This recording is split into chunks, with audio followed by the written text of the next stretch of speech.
दिलचस्प बात यह है कि पाकिस्तान की रवायात के बरक्स इस साबिक वजीर आजम के ऊपर करप्शन का अभी तक कोई एक केस भी नहीं, मगर शायद इमरान खान का जुर्म करप्शन से कहीं ज्यादा संगीन है और इस जुर्म की कोई माफी नहीं। सिर्फ इनका मकसद है एनआरओ लेने का। मैं अगर इनको एनआरओ दूंगा, मैं इस कौम से गद्दारी करूंगा, मैं अल्लाह से बेवफाई करूंगा। मुल्जिम इमरान खान का सबसे पहला और सबसे बड़ा जुर्म है एक कदावर शख्सियत होना। जी हाँ, बोनो की इस बस्ती में बोने किरदार की अशराफिया के बीच एक कदावर लीडर होना इमरान खान का सबसे बड़ा जुर्म है। मैं कभी किसी की गुलामी नहीं मानी, मैं कभी किसी के साथ नहीं झुका, और मैं चाहता हूँ कि आप सबके दिलों में ला इलाहा इल्लल्लाह उसी तरह आ जाए जो मेरे दिल में है।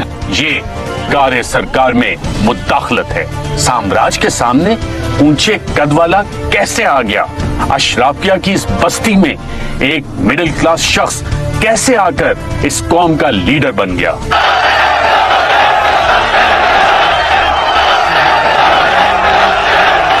खास तौर पर एक ऐसा लीडर जो हमेशा पाकिस्तान का नाम रोशन करता रहा, जबकि दूसरे लीडरान की करप्शन की दास्तानें बैनुल अक़वामी मीडिया में हेडलाइंस बनती रही।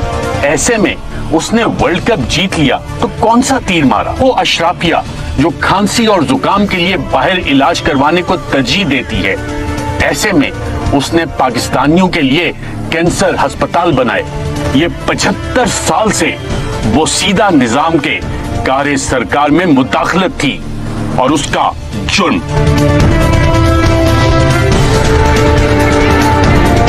अब ये मिडिल क्लास इमरान खान अशराफिया के सामने खड़ा होगा, उनकी बात की नफी करेगा, मुकाबला करेगा और तो और लोगों को भी वर्गलाएगा कि एक अल्लाह के सिवा किसी से ना डरो।